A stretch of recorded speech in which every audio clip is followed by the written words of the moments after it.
আসসালামু আলাইকুম ওয়া রাহমাতুল্লাহি ওয়া বারাকাতুহু নাহমাদুহু ওয়া নুসাল্লি আলা রাসূলিহিল কারীম আম্মা বা'দ। প্রিয় দিনদার ভাই ও বোনেরা, কেমন আছেন? আশা করি আলহামদুলিল্লাহ আপনারা প্রত্যেকেই ভালো আছেন। প্রিয় বন্ধুরা, থাম্বনেল দেখে অবশ্যই আপনারা বুঝতে পেরেছেন যে কোন টপিকে ভিডিও হতে যাচ্ছে। আজকে ভিডিওটা হচ্ছে জাদু এবং বানকে আপনি কীভাবে নষ্ট করবেন। হ্যাঁ বন্ধুরা, আমাদের কাছে 100 জন রোগী যে সারাদিনে আসেন তার মধ্যে 95% মানুষ কিন্তু জাদুর মধ্যে আক্রান্ত হয়ে আছে।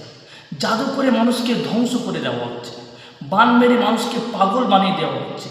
জাদু করে এমন এমন মানুষও রয়েছে যারা চিররোগী হয়ে আছে, কোনো কোনো মানুষ মারাও যাচ্ছে। এতটা পরিমাণে জাদু মানুষের উপরে প্রভাব ফেলেছে।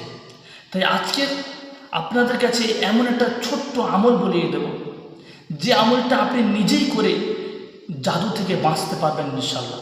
খুব ছোট্ট আমল, কোনো মুদাব্বির ছাড়া আপনি নিজেই করতে পারবেন ইনশাআল্লাহ। প্রিয় বন্ধুরা, চলুন কথা না বলে ভিডিওটা শুরু করছি।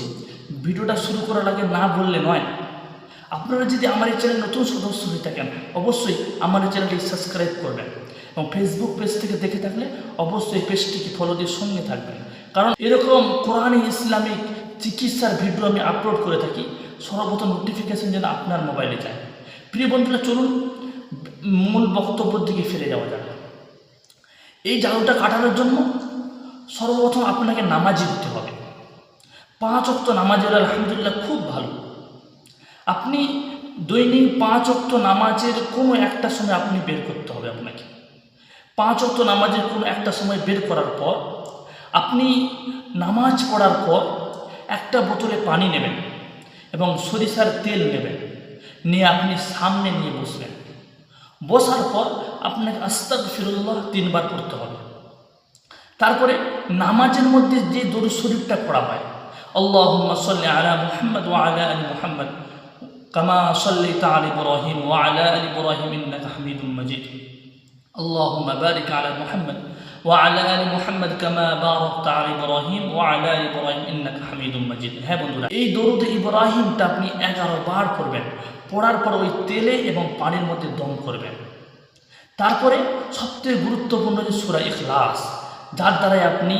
যার মাধ্যমে আপনি আল্লাহ তাআলাতে মদদ চেয়ে আপনি জাদুটাকে নষ্ট করবেন, সেটা হচ্ছে সূরা ইখলাস, আল্লাহ তাআলার পরিচয়।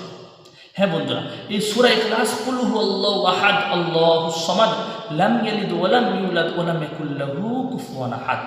এই সূরা ইখলাস কুল হুয়াল্লাহু আহাদ, এই সূরাটা আপনি পড়ে এই সূরাটা আপনি 11 বার পড়বেন। 11 বার পড়ার পর আপনি আবার ওই তেল এবং পানির মধ্যে দম করবেন। তারপরে আবার শেষে দরুদ ইব্রাহিম 11 বার পড়বেন। পড়ার পর আবার ওই তেলে এবং পানির মধ্যে দম করবেন। হ্যাঁ বন্ধুরা, আপনার পানিটা রেডি হয়ে যাবে। আপনি কি করবেন? এরপর আল্লাহর কাছে দোয়া করবেন, আল্লাহ, আমার উপরে যে জাদু করা হয়েছে, যে জাদুর কারণে আমি দিনের পর দিন রোগগ্রস্ত হচ্ছি, বিভিন্ন ঝামেলার মুশকিলের মধ্যে আমি পেরেশানির মধ্যে আছি, সমস্ত কিছু আপনি এই কালামুল্লাহ শক্তিতে আপনি ধ্বংস করে দেন। বলার পর ওই পানিটা আপনি কীভাবে ব্যবহার করবেন? পানিটা ব্যবহার করতে হবে 11 দিন। 11 দিন আপনি ওই পড়া পানি পড়া তেলে আপনি গোসল করবেন। ওই 11 দিন আপনি ওই পড়া পানির মধ্যে গোসল করবেন। গোসল করার পর আপনি ওই পড়া তেলটা আপনি 11 দিন পুরো শরীরের মধ্যে লাগাবেন। লাগানো শুধু লাগানো হবে না, তারপরে ওই পানিটাকে আপনি সারাদিনে কমসে কম 3 থেকে 4 বার আপনাকে পান করতে হবে, পেট পুরে পান করতে হবে। হ্যাঁ বন্ধুরা, আপনি 11 দিন এই আমলটি করুন, এর ফলাফল আপনি নিজের চোখে দেখতে পাবেন ইনশাআল্লাহ। কারণ আল্লাহ তাআলার কোরআন কোনো মিথ্যে হতে পারে না। হ্যাঁ, যালিকাল কিতাবু লা রাইবা ফীহ, এই কোরআনের মধ্যে কোনো মিথ্যেই নেই। হ্যাঁ বন্ধুরা, এই কোরআনে বিশ্বাস করে এই আমলটি যদি আপনি করতে পারেন, আমি আল্লাহর কাছে সর্বোচ্চ আশাবাদী, আপনি যতই বড় জাদু হোক না কেন, যতই বড় বান আপনাকে মারুন না কেন, সমস্ত কিছু নিমিষের মধ্যে ধ্বংস হয়ে যাবে ইনশাআল্লাহ। প্রিয় বন্ধুরা, এই পর্যন্ত ছিল ভিডিও। যদি ভিডিওটা ভালো লাগে থাকে অবশ্যই এই ভিডিওটা লাইক দেবেন, এবং এই পরবর্তী আপনি কোন টপিকে ভিডিও চান অবশ্যই কমেন্টে জানাবেন। ইনশাআল্লাহ চেষ্টা করবো এই পরবর্তী টপিকে ভিডিও বানানোর জন্য। প্রিয় বন্ধুরা, এই পর্যন্ত ছিল ভিডিও।